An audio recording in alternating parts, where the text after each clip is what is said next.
आप सभी का हमारे YouTube चैनल मैथ्स स्कूल में स्वागत है। आज की क्लास में हम 11 चैप्टर्स सिमिलैरिटी इन ज्योमेट्रिकल शेप्स अर्थात ज्यामितीय आकृतियों में समरूपता स्टार्ट करने वाले हैं। इस क्लास में हम प्रश्नावली 1 को तो पूरा सॉल्व करेंगे, साथ में हम प्रश्नावली 2 के जो पहले के 2 क्वेश्चन है उनको भी सॉल्व करेंगे, क्योंकि यहाँ पर पहले के 2 क्वेश्चन प्रश्नावली 1 से ही मिलता जुलता है। राइट, तो चलिए हम क्लास को स्टार्ट करते हैं। अगर क्लास आपको पसंद आए तो प्लीज एक लाइक जरूर करना, और अगर अभी तक आपने चैनल को सब्सक्राइब नहीं किया है तो सब्सक्राइब कर लें और बेल आइकन को प्रेस कर देना। अगर इस प्रश्नावली की बेसिक को जाने तो हमको सिर्फ यहाँ पर स्केलिंग और स्केल गुणांक ही जानना है, फिर आपको प्रश्नावली 1 और जो प्रश्नावली 2 के 2 क्वेश्चन है वो आसानी से सॉल्व हो जाएगा। तो हम सबसे पहले समझ लेते हैं कि स्केलिंग क्या होता है। स्केलिंग का अर्थ ही होता है आकार में बदलाव करना, अर्थात कोई भी आकार हो, त्रिभुज हो, चतुर्भुज हो, आयत हो, वर्ग हो, उनके आकार में चेंजेस करना ही क्या है, स्केलिंग है। और किसी भी आकृति को जितने भी गुना बढ़ाएं या कम करें वो क्या कहलाएगा, आपका स्केलिंग गुणांक।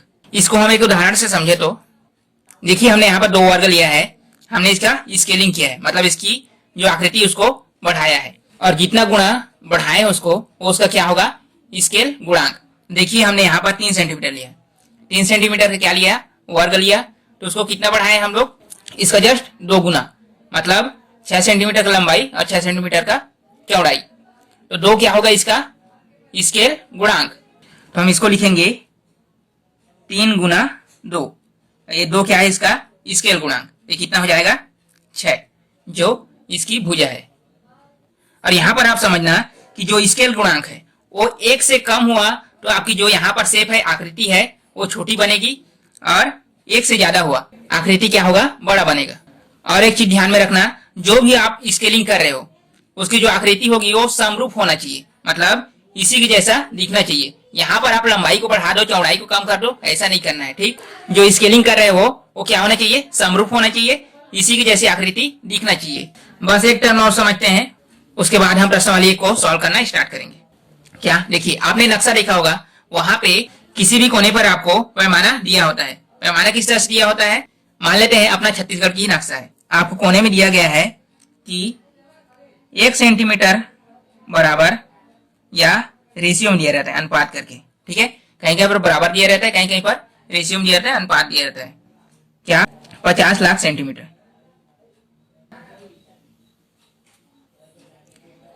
इसका मतलब क्या है, अगर नक्शे में आपको 1 सेंटीमीटर दिया है तो एक्चुअली में कितना होगा, आपका 50 लाख सेंटीमीटर। अर्थात इसी को लिख सकते हैं हम लोग 1 सेंटीमीटर बराबर या रेशियो में 50 किलोमीटर। इस तरह से भी दर्शा सकते हैं कि आपका 1 सेंटीमीटर जो नक्शे में दिया गया है दूरी, मान लेते हैं आपके बिलासपुर से शक्ति की दूरी कितना है, नक्शे में दिया गया है कि 1 सेंटीमीटर, उसका अर्थ क्या होगा, बिलासपुर से शक्ति की दूरी कितना है आपका 50 किलोमीटर। राइट, आई होप आप इतना समझ गए होंगे। इतने में भी आपको कहीं पर भी कंफ्यूजन लगता है प्लीज कमेंट सेक्शन पे पूछ सकते हैं। हम प्रश्नावली 1 स्टार्ट कर रहे हैं। देखिए यहाँ पहला क्वेश्चन दिया गया है, खेत के नक्शे को 1 सेंटीमीटर रेशियो 10 मीटर, अर्थात यहाँ पर 1 सेंटीमीटर बराबर कितना है, 10 मीटर है, स्केल किया गया है। नक्शे में खेत का माप 3 सेंटीमीटर गुना 4 सेंटीमीटर है, खेत का वास्तविक क्षेत्रफल वर्ग मीटर में ज्ञात कीजिए। तो यहाँ पर हमें 1 सेंटीमीटर बराबर कितना मानना है, 10 मीटर।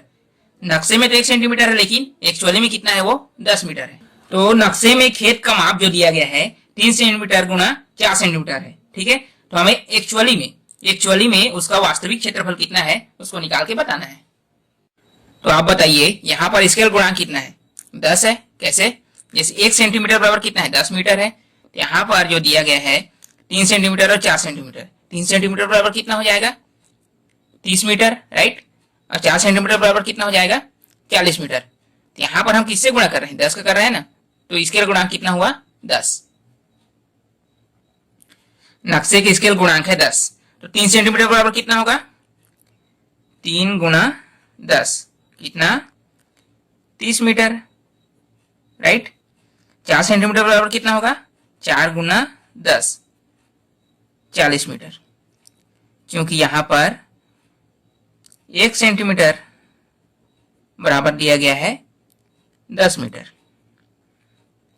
राइट, अब देखिए हमें इसका वास्तविक क्षेत्रफल निकाल के बताना है। यहां पर लिख सकते हैं ना हम लोग, खेत का वास्तविक क्षेत्रफल।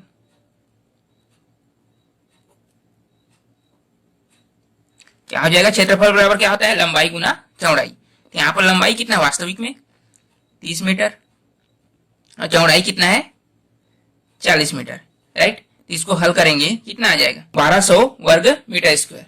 तो हमें पूछा क्या गया था, यहाँ पर वास्तविक क्षेत्रफल वर्ग मीटर में चाहिए। यहाँ पर वर्ग मीटर में वास्तविक क्षेत्रफल कितना निकला 1200, राइट। ये आपका क्या है आंसर। तो चलिए अब हम अगला क्वेश्चन ले रहे हैं। देखिए यहाँ पर क्वेश्चन बोला गया है आपके पास 3600 वर्ग सेंटीमीटर क्षेत्रफल की वर्गाकार पेंटिंग है। स्केल गुणक 0.1 लेते हुए पेंटिंग को स्केल कीजिए कि स्केलिंग करने के बाद भुजा की माप ज्ञात कीजिए। यहाँ पर 3600 वर्ग सेंटीमीटर की क्या है वर्गाकार पेंटिंग है, हमें स्केल गुणक दिया गया है 0.1। हमने पहले भी समझा था कि अगर स्केल गुणक 1 से कम है तो आपकी जो आकृति होगी वो क्या होगा छोटा बनेगा, और अगर स्केल गुणक 1 से ज्यादा है बड़ा है तो क्या होगा आपकी जो आकृति होगी वो बड़ी बनेगी। यहाँ पर जो इसका साइज होगा वो क्या बनेगा छोटा बनेगा। तो चलिए सॉल्व करते हैं इसको। तो देखिए यहाँ पर पेंटिंग का क्षेत्रफल दिया गया है 3600 वर्ग सेंटीमीटर, स्केल गुणांक बोला है 0.1। तो अब स्केलिंग के बाद क्षेत्रफल कितना होगा उसको देखते हैं। यहाँ पर क्या हो जाएगी स्केल गुणांक से गुणा कर देते हैं। अब एक चीज समझिए, यहाँ पर जो क्षेत्रफल निकला है क्या लंबाई गुणा चौड़ाई दोनों के लिए निकला है ना, लंबाई और चौड़ाई दोनों को मल्टीप्लाई करने पर 3600 वर्ग सेंटीमीटर आया है। तो यहाँ पे जो स्केल गुणक है वो लंबाई के साथ भी मल्टीप्लाई करेगा और चौड़ाई के साथ, तो क्या हो जाएगा यहाँ पर ये वर्ग के साथ मल्टीप्लाई कर रहे हैं ना, 0.1 स्क्वायर वर्ग सेंटीमीटर, समझ गया ना। यहाँ पर ये लंबाई और चौड़ाई दोनों से मल्टीप्लाई कर रहे हैं। अगर इससे मल्टीप्लाई किया 0.1, इससे भी मल्टीप्लाई किया 0.1, तो क्या हो जाएगा इसका स्क्वायर। यहाँ पर इसको सॉल्व करेंगे, ये 3600 गुना 0.1 मल्टीप्लाई 0.1 इस तरह से लिखेंगे। अगर यहाँ से हम दशमलव हटाना चाहें क्या करेंगे, हम कर सकते हैं 1/10, जितना दशमलव संख्या के बाद उतना जीरो नीचे बढ़ा देते हैं तो क्या होता है दशमलव हट जाता है। यहाँ पर भी 1/10 हो गया। अब देखिए ऊपर नीचे कटा सकते हैं, यहाँ से 2 जीरो गया, यहाँ 2 जीरो गया, यहाँ पर कितना बचा 36 वर्ग सेंटीमीटर, राइट। अब ये क्षेत्रफल में ही है ना, हमें क्या चाहिए भुजा की स्केलिंग के बाद भुजा की माप ज्ञात करना है, लेकिन ये क्या है अभी क्षेत्रफल में है। तो हमें क्या चाहिए लंबाई चाहिए तो चौड़ाई, और ये क्या है वर्ग है, तो वर्ग का क्षेत्रफल क्या होता है भुजा का स्क्वायर, राइट। भुजा का स्क्वायर होता है क्या वर्ग का क्षेत्रफल। यहां पर हम भुजा का स्क्वायर लिख सकते हैं, भुजा का स्क्वायर, भुजा का स्क्वायर क्या होता है क्षेत्रफल। अब यहां से देखिए हम अगर भुजा का मान ज्ञात करना चाहें क्या ले सकते हैं, यहाँ पर दोनों साइड में अंडर रूट ले लेते हैं। अगर दोनों साइड में अंडर रूट लेंगे यहाँ पर भुजा का square under root is equal to 36 में लेते हैं अंडर रूट, यहाँ से क्या होगा ये स्क्वायर गया और ये अंडर रूट गया, यहाँ कितना आ जाएगा 6। तो भुजा इज इक्वल टू कितना हो गया, यही क्या है आपका आंसर। तो चलिए अब हम इस प्रश्नवाली का लास्ट क्वेश्चन देखते हैं। देखिए यहाँ पर क्वेश्चन दिया गया है किसी शहर के नक्शे में रेलवे स्टेशन से एयरपोर्ट की दूरी 3 सेंटीमीटर है। यदि नक्शे का पैमाना 2 सेंटीमीटर बराबर 7 किलोमीटर है तो रेलवे स्टेशन से एयरपोर्ट की वास्तविक दूरी किलोमीटर में क्या होगी। नक्शे में दिया गया है कि रेलवे स्टेशन से एयरपोर्ट की दूरी कितना है 3 सेंटीमीटर और पैमाना बताया क्या कि 2 सेंटीमीटर बराबर 7 किलोमीटर। यहाँ पर हमें सिंपल से समझना है, अगर हम यहाँ से 1 सेंटीमीटर का मान निकाल लें, 1 सेंटीमीटर बराबर कितना किलोमीटर हो रहा है, जिसको हम यहाँ पर रख देंगे, ठीक, तो उससे क्या होगा आपकी वास्तविक दूरी निकल आएगी। देखिए किस तरह सॉल्व करेंगे इसको। यहाँ पर देखिए नक्शे का पैमाना कितना दिया गया 2 सेंटीमीटर बराबर 7 किलोमीटर, तो हम 1 सेंटीमीटर बराबर कैसे निकालेंगे, हम 2 को इसको नीचे में ले आते हैं, देखिए क्या हो जाएगा 7/2। अब इसको डिवाइड करेंगे, 2 तिया 6, 1 बचा दशमलव डाले कितना हो जाएगा 10, 2 पंचे 10, मतलब 1 सेंटीमीटर बराबर कितना होगा 3.5 किलोमीटर।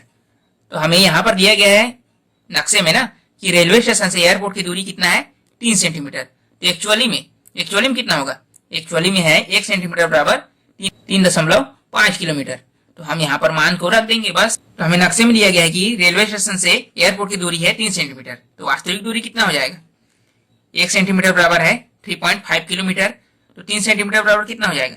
3 गुना कर देंगे 3.5, जब इसको मल्टीप्लाई करेंगे कितना आएगा? 10.5 किलोमीटर, राइट। यही तो हमें निकालना था, यही आपका क्या है? आंसर। आई होप आपको अच्छे से समझ में आया होगा। अब हम प्रश्नावली 2 के जो पहले 2 क्वेश्चन दिए गए हैं उनको लेते हैं, क्योंकि वो इसी से मिलता जुलता क्वेश्चन है। यहाँ पहला क्वेश्चन दिया गया है, एक वृत्ताकार मैदान की त्रिज्या 52 मीटर है वास्तविक में ना। इस मैदान का नक्शा कागज पर बनाइए जिसमें पैमाना 13 मीटर बराबर 1 सेंटीमीटर हो, तो नक्शे में मैदान की त्रिज्या क्या होगी? एक्चुअली में 52 मीटर की क्या है, उसकी त्रिज्या है, लेकिन हमें उसको नक्शे में बनाना है। तो यहाँ पर स्केल दिया गया है कि 13 मीटर बराबर 1 सेंटीमीटर, यहाँ पर कितना है? 52 मीटर है ना।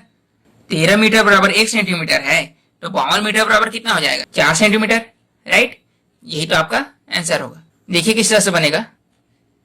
तो मैदान की त्रिज्या कितना है वास्तविक में? 52 मीटर, उसे हमें नक्शे में बनाना है और दिया गया पैमाना 13 मीटर बराबर 1 सेंटीमीटर। तो नक्शे में मैदान की त्रिज्या क्या होगी? यहाँ पर कितना कर देंगे? 52/13, कितना आ जाएगा?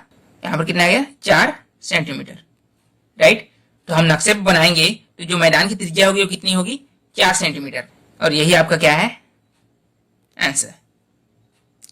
तो चलिए अब हम दूसरा क्वेश्चन ले रहे हैं जो आज की क्लास की लास्ट क्वेश्चन है। देखिए यहाँ पर क्वेश्चन में दिया गया है, किसी आयत की 2 आसन भुजाओं की माप क्रमशः 5 सेंटीमीटर और 7.5 सेंटीमीटर है। निम्न स्केल गुणक मानते हुए नए आयतों की माप और क्षेत्रफल ज्ञात कीजिए। यहाँ पर आयत है, मान लीजिए इसकी आसन भुजा मतलब जो एक दूसरे से जुड़े हुए हैं। इसको मान लेते हैं हम 5 सेंटीमीटर, इसको मान लेते हैं 7.5 सेंटीमीटर, राइट। मान लीजिए इस तरह से। अब क्या करना है हमें? इसका स्केल गुणक दिया गया है 0.8, 1.2 और 1। तो पहले हमें 0.1 मानना है स्केल गुणक।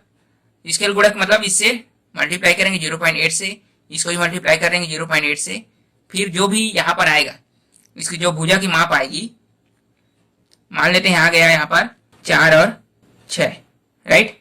4 और 6 आ गया, तो क्या करेंगे? अब इसका क्षेत्रफल निकालेंगे। क्षेत्रफल कैसे निकलेगा? लंबाई गुना चौड़ाई, मतलब 4 गुना 6 कर देंगे, कितना आ जाएगा? 24, राइट। इस तरह से हमें इसको निकालना है। तो यहाँ पर हमने पहला स्केल गुणक लिया है कितना? 0.8। यहाँ पर 2 आसन भुजाओं का माप कितना कितना है? 5 सेंटीमीटर और 7.5 सेंटीमीटर। तो नए आयत की 2 आसन भुजाओं की माप क्या हो जाएगी? 5 के गुणा कर देंगे 0.8 से, ये आ जाएगा आपका कितना?